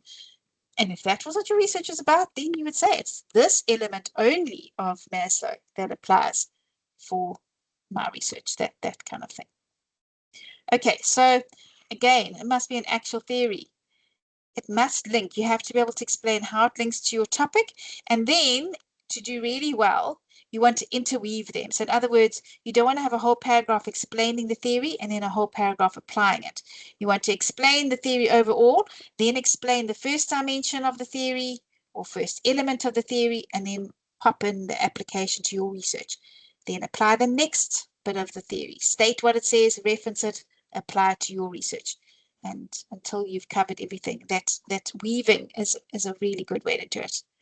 So just to show you some examples here, these are all names of theories, and I wanted to show you that sometimes they've got the word theory in, but not always. So just because it's not named as a theory doesn't necessarily mean it's something you can't use. So a model can be used.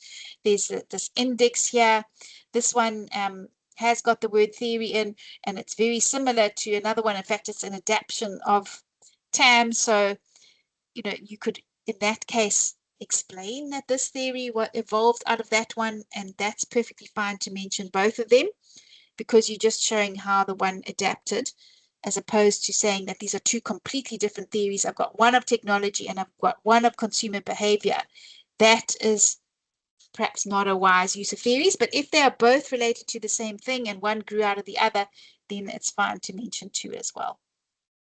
Okay, so what you need to do then, find your theory, find the legit theory. Okay, so you can Google that, you can ask AI for help. AI will inevitably give you 3. Don't go and use all 3, you pick one. And of course you would document your use of AI so that you can put it in your annexure, and then explain, go to a legitimate source. So you're not going to be saying, oh, well, this theory here, the technology acceptance model, ChatGPT explained it like this, and then you reference ChatGPT, because that's not a credible source.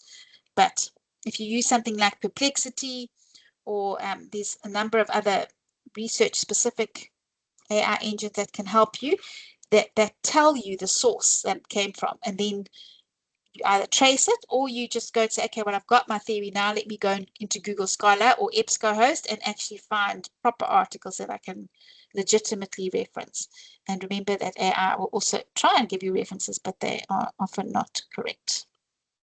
Okay, so that's the first thing. Then you should right up front identify the theory. This is the name of the theory, and it was created in the 1980s by such and such an author. And then you can make sure that you give the person who's reading it a good understanding of what the theory is all about. And of course, all of that would be referenced, and you want multiple sources for that as well.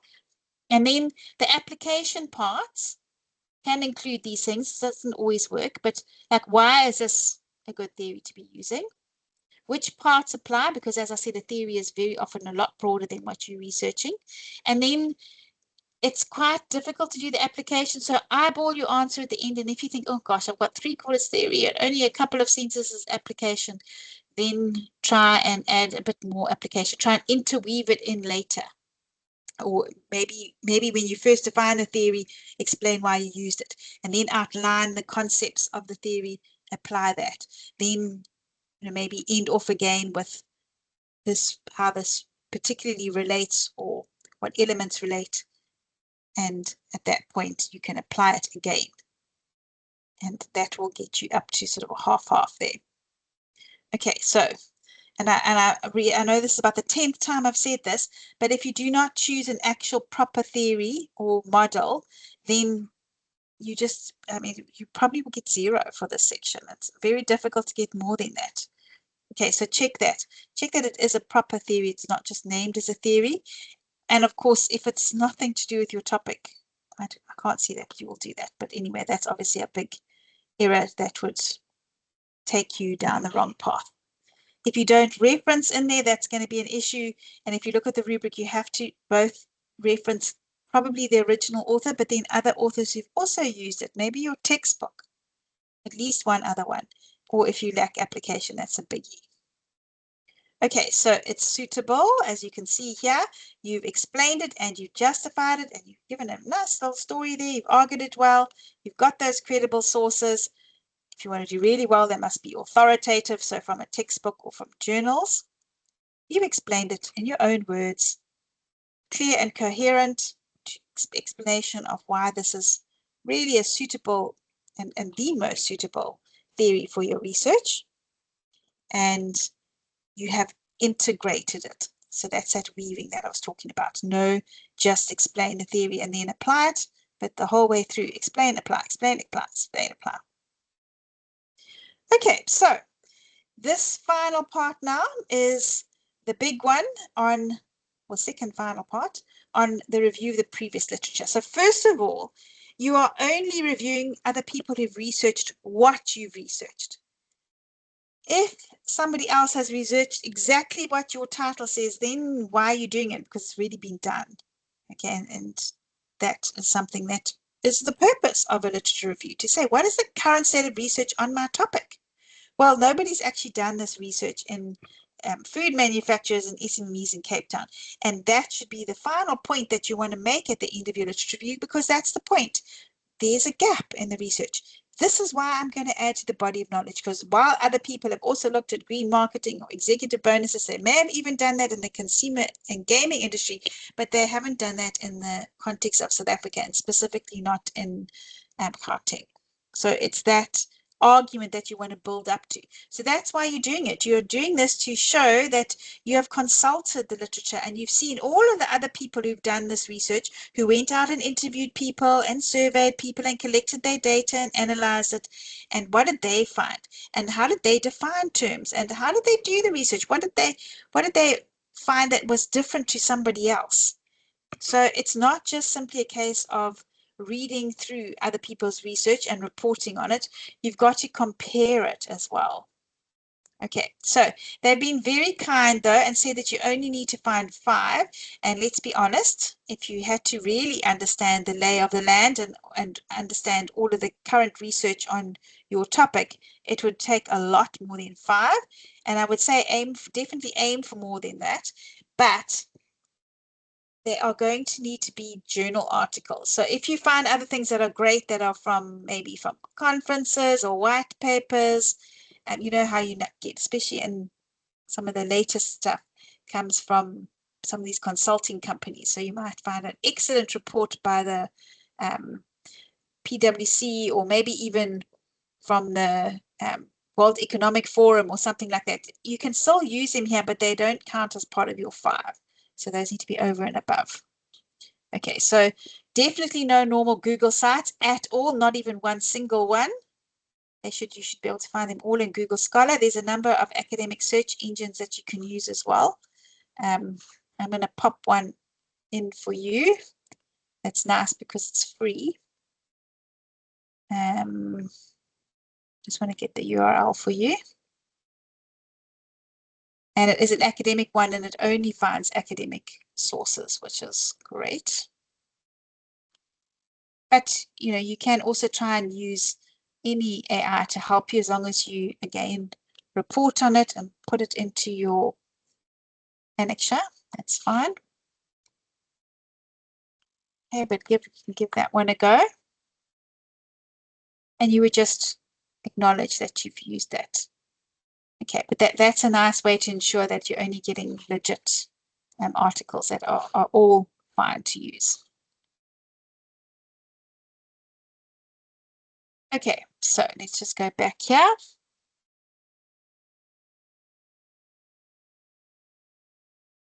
All right, so read through all of that because it's all important, but I just wanted to take you to what I've highlighted here. It's a synthesis. You're not just summarizing each of those articles. So you can also use AI to help you summarize them just so you understand them. But the actual synthesis needs to be your own. It's going to be very tempting to say, oh, but look, AI did this so well for me. It hasn't actually done it well. To anybody who's got a trained eye which will be your lecturers, it's going to be very banal and very superficial and actually not accurate. So rather let AI summarize it, you do the synthesis. That sort of critical thinking. So you can say, oh yeah, I can see that those researchers, they looked at executive bonuses a completely different way to what those researchers were looking at.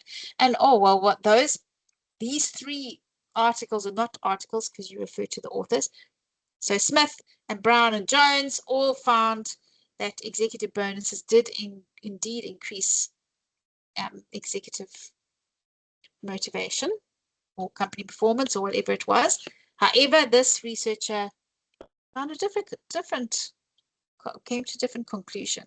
Or and then you add in your bit of your own critical thinking. You can say, well, this research was conducted in America, whereas this one was done in Indonesia. So it's that kind of thing that you're trying to compare and really dig deep into the way that the other researchers have done their job. And if you look at those articles, they would have done a literature review. So you can look and see how they did it as well. Okay, so integration, synthesis, you'll see that that's combination are all key things that keep coming through. Okay, so combine, synthesize. You see that? Okay, you cannot simply summarize. So you should never have article 1 and then summarize it. You should never use the word article. You are still writing it, referencing normally. Okay, so what does this mean? Just as a simple list, you're finding at least your 5 articles. Go try and find 10 to start off with. And then you are comparing and integrating them, synthesizing it. And after having done that, you should be able to say, okay, well, this is what, based on the different articles that you managed to find, this is the current state of the research, this is what they found, this is now where more research is needed. They concluded that this should be done in a different way. Maybe it should be done qualitatively. Maybe it should be done on a bigger sample. And then you position your research because your research is going to fill one of those gaps, even if the simple gap it's going to fill is that it's in your industry, in your town. And that's perfectly acceptable for an undergrad study. Okay, so you can see when you get to this section, it's the review of previous research, but overall, these 3 things together are going to present your literature review for you. So remember that this long section, so probably looking at 1.5 to 2 pages, depending on your word count, have a look and see if that fits for you, that you are reviewing by integrating and synthesizing what other researchers who've published their papers in journal articles have found on your topic. If you go too narrow, you can't go and say drone technology and nuclear installation in South Africa. You're not going to find a lot of research on that, but you might find some research that's been done on drone technology. And then you might find people who've looked on the combination of the 2. And then at the end, you would position your research to say, but no research was found on this issue in the South African context. And that's the idea that you try and get through in terms of positioning your research. Okay, so what research has been done before, and you don't want to go too far back. So you're not going to be trying to do research on Cape Town or things that are not directly related to your research just because yours happen to be positioned in Cape Town. It's the what of your research. It's the topic that we really care about here. Okay, so think about it critically, try and see what the differences are. You can also ask AI to do it. So, and again, speak to your lecturer about what they find acceptable or not. But I think using something like Notebook LM, once you've got your articles, is a good one because you just upload your articles and then you ask it to explain it to you. You ask it to show where the commonalities are, where the debates are. Just don't ask it to write it for you because that's going the step too far. That's the unethical use, and that's what's going to get you in trouble. Okay, but you can certainly get a lot of the way there as long as you declare it properly in your annexure, and as long as the actual written words at the end are your own. It's understated. It's clearly your own thinking, your own work. You've only put in those parts that you've understood and that makes sense to you. And of course, you're referencing throughout because it's all about what those other researchers said, not what your comments are on what you're thinking about it in your commentary, like you might do in a normal assignment. Here, it's all just about what those researchers said. So when you read it, you're almost getting googly-eyed because you see so many references in it. And remember, you're combining and synthesizing, so you shouldn't be having a whole paragraph just of one author, because we only care about how they're integrated and compare. So every single paragraph should have multiple authors on as a general rule of thumb. Okay, so a solid argument needs to be through there. There you can see that synthesis, integration again, and you've definitely said the gap, even if it's just at the very end, the research gap. So this is where you now tie back to your relevance and even your research problem, because you now know that no research or no research that you could find was in your particular industry in your town. Very little research has been conducted, even in the South African or maybe even the African context. So everybody will have their own gap that they get to, but it's got to be in there, because that's the point of this, is to establish the gap that your research will fill. That's how you're going to add to the body of knowledge. So you need to get to that point, and if you don't, I've put only the top 2 blocks here again. It's for 25 marks. It's a huge section. But if you don't have that gap, it's going to knock you right back. So don't forget about that. All right, you've got authoritative references, so all the journal articles, and you've clearly used your own words and your own voice, not that sort of AI voice. You know, it's very easy for your lecturers to tell an AI voice. And it's boring to read, quite frankly. Okay, so then if you want to get up into the 21 to 25 mark, then you should also introduce your literature review and say this is what the literature review is going to cover or unfold, or how it was conducted.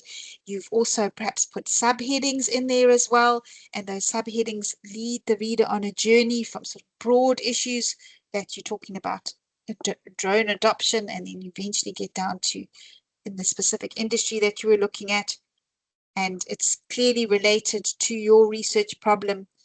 You've got very good articles. The 5 that you've chosen are current, recent, in the last 5 years. They have got lots of citations, so they were good quality sources that you chose. And then your ability to synthesize and integrate is very difficult to do, but it's clearly your own work and that critical thinking. It's very nice to be able to see that. And yeah, I think if you get into the partially exceeds, you can still be proud of yourself, because look, you've still got a lot of work to do to get there. Okay, so don't leave this section to the last minute, because as you can see, it's going to be the longer section. So sort of depending on the topic, 1.5 pages to 2 pages, 25 marks. That's going to make or break you. And remember, part 2 next semester, if you don't put the effort in now, you're just going to have to redo it all over again. Trust me, you only want to do a literature review once. So nail it now, and you'll be so glad next time.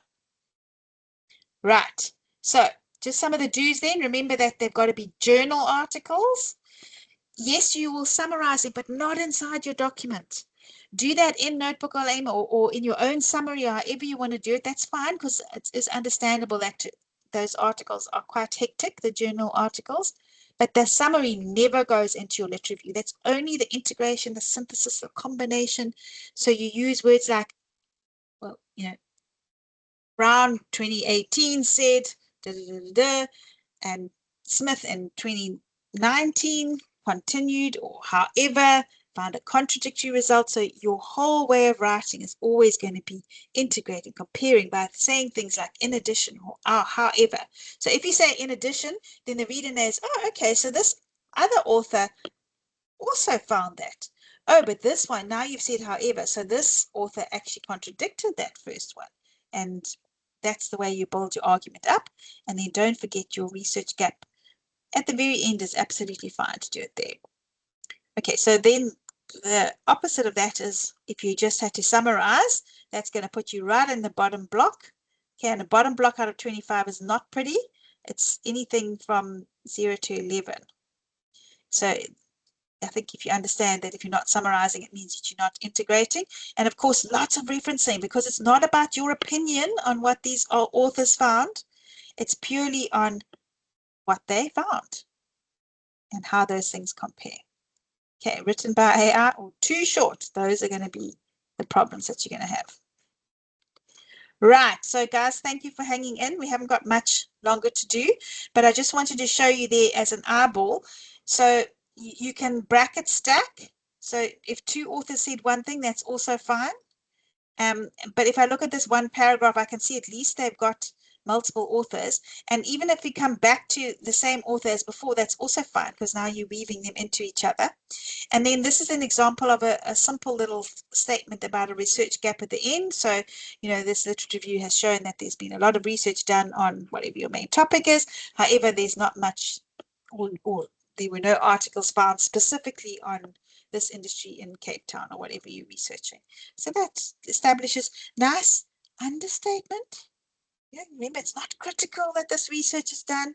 It's not that your research is going to fill this massive hole, but you do need to establish your research gap there. Okay, so the last part of your assignment is your conceptualization. So this is easier again. And this is just, you've got a whole lot of keywords in your research. You want to make sure that you're on the same page as your reader. And of course, if you were to do the research, you would be interviewing people. And if you're asking them about how intrinsically motivated are you? And they're going to say, well, what do you mean by intrinsic motivation? Well, this is where you define all of those things. So that's essentially what it is. It's identifying your keywords. A keyword is not Cape Town. It's not a proper noun. It's an abstract noun, an abstract concept. Okay, so what do you mean by that? And you don't even have to get too complicated about it. Go and look through what you've written. Look at your title, pick out the keywords there. What would need more explanation? What would need a definition? Go and look at your research problem, your background, and then perhaps even your literature reviews will also reveal some concepts that are very and directly related to what your research would be about. Okay, so first of all, you need to identify them.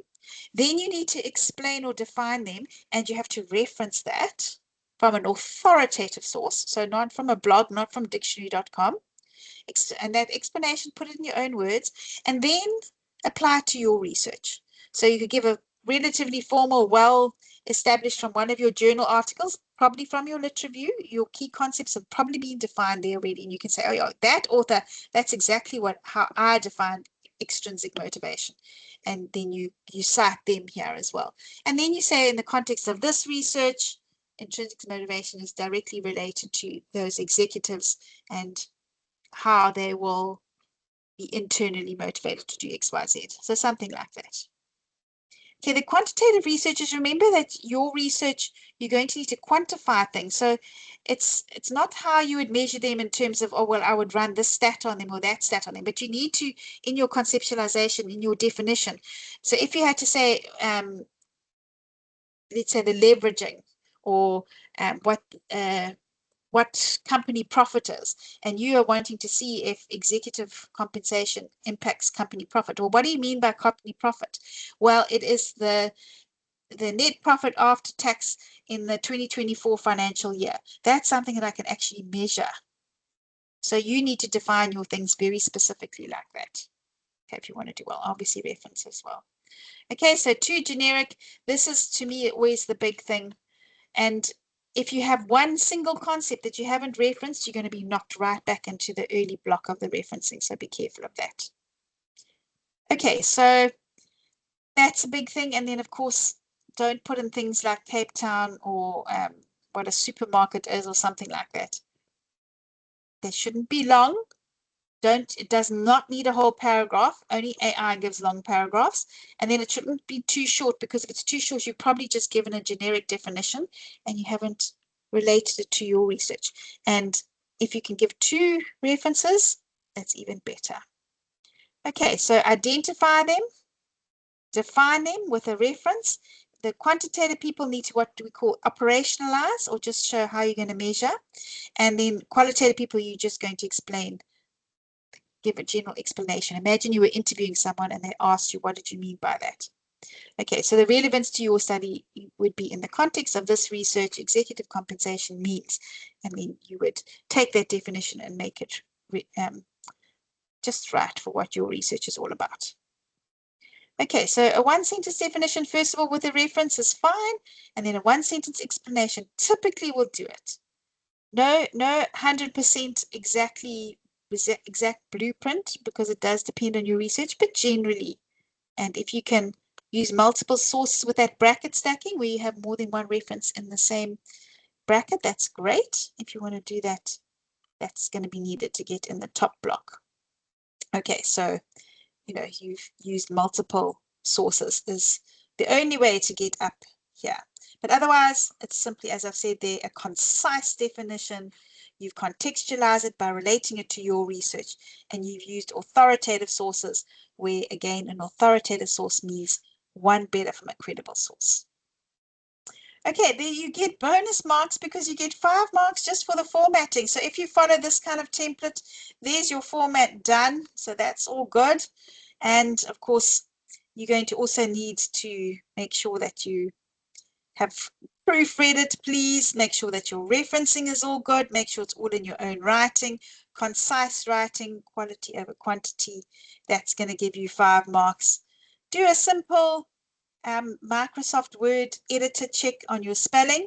If you're using something like Grammarly, I encourage you not to let it rewrite and lose your voice, because although you might think, oh, well, I'm going to get an extra mark here, it's going to lose all of those other ones. And in fact, even here, it says in your own words. So be very careful of those grammar rephrasing or paraphrasing tools, because they will lose you marks way, way, way worse than thinking, oh, well, I feel like my English isn't quite good enough for that. That's fine. Your voice, your own words is far more important than having a boring sounding but technically correct sentence. Okay, so just remember that, please. Okay, so I said I would end off where I started, which was about that AI disclosure. You really should know how to reference by now. If you don't, you please ask the information specialist for help, because this assignment is your very highest level of referencing you'll ever do in your whole undergrad, because you are referencing a lot of other researchers and you have to give them acknowledgement for the work that they've done. If you get cited one day for your own research, you will expect to be referenced properly. Okay, so that goes without saying, and you've got a whole team of people in the library and the information specialists to help you there. So that's definitely important. I'm going to show you the AI disclosure now, and then I'll remind you about that word count. Don't go over the limit. Okay, so aim for 2.4, but you can go up to 2.6. Okay, just some last reminders there. You shouldn't be talking about I, except maybe in your topic, at a push, maybe in your relevance when you describe your degree, but most of the time you are talking in third person, and you're not using things like critical, essential, all of that kind of flowery, exaggerated language, putting in unnecessary adverbs and adjectives. Flow very carefully, and then just check that you've got the Microsoft grammar and the word spell check is plenty good enough for your grammar. There's your referencing again. All right, so with your referencing, if you are doing it manually, just make sure that every single in-text reference in your lit review 2.2 is in your reference list, because we have to check that you've used legit articles there. We have to go and trace your sources. So if you have not got in your references the articles you use in your lit review, then we have to assume that they're not legitimate. So that's a big problem.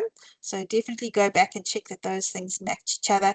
And of course, the simple things, if you're manually doing it as well, you know what to do. You've got the referencing guide, but don't put bullets, don't number it. Make sure it's in alphabetical order. And when you're in text, just check your use of et al. So for example, now it is for authors only and more that uses et al. Just minor things. The referencing rubric gives you up to, I think, 4 or 5 little mistakes before it becomes a deduction, but in a long lit review paper with so many sources in it, that could be an issue. So get help if you need it. Right, so ethical use of AI. You can, if you want to go and see if I'm talking nonsense, you can go and download it from the librarian, but I'm pretty sure you know all about this now. You've got to disclose it by putting all of these things in. And this is the most important thing. You need to have a link to your actual chat, because that's the way we can see that you used it ethically and that you did rephrase things in your own words, because we all know straight away that you haven't used your own words. So if you go and put this in, it's just another check for yourself to remind yourself not to do that. And it's got all of these points in it. Is this something that you're not sure of? Are you all aware of how to do this? Let me know, because I have got like a little bit of a check that I made that students can use to generate a little bit of an AI disclosure, which I can give you a link to if you want. It's just like a little tool that you fill in all of this information, and then it just generates the AI annexure for you, and then you copy and paste it and put it back into the annexure. It goes after your reference list, hey? Not before, after your reference list. It's not part of your references. You should not be referencing ChatGPT, even though there is a technically correct way to do that, but it's not a credible source. So in a research paper, you absolutely wouldn't be using or referencing AI, because it's there to help you, but you would never be citing it as a source of your information, because even though you think it might be correct, it's not an authoritative or a credible source. And of course, at this point, that's definitely where we want you to get. Okay, so I think there's some nice little tools that can help you as well, just to, if you're not sure. I'm going to give you a link to 2 things. Okay, so first of all, there we go. There's that little annexure check. Oh, sorry, creator. It creates your annexure. And then I've even made like a little one that helps you tell whether you've used it ethically or not. Pretty sure you know this, but just in case, it's completely anonymous. So it's just a little thing where you answer some questions, and then it'll tell you thumbs up, thumbs down kind of thing, if you need it. Your information specialist will be able to help you absolutely with that. I feel like sometimes, because you're in 3rd year now, and it's something that you've had to develop along with your lecturers and along with the institution, that you feel scared of using AI and you're not quite sure where to use it and where not to use it. So speak to your lecturers, see what they think is acceptable. But generally, you can see from this rubric, you cannot copy and paste from an AI into it. As soon as you do that, stop yourself and think, okay, this is going to lose my voice and it's not my own words. But with anything other than that, is usually going to be okay if you disclose it. Alrighty, so that's everything that I wanted to cover. I hope that that's helped you a lot, and I appreciate you hanging out for this whole very long time with lots of brain thinking to do. I hope you've made some notes there. And then, yeah, the last thing is just to wish you all the very best of luck with this. 45%, give it everything you've got. That 40%, 45% is so valuable. Plus, it's going to get you marks for next semester as well. So double. All right. Thank you so much. All the very best with this, and I look forward to seeing you in the summative masterclass. Any last questions? Stay on if you've got any. Otherwise, have a wonderful rest of your evening, and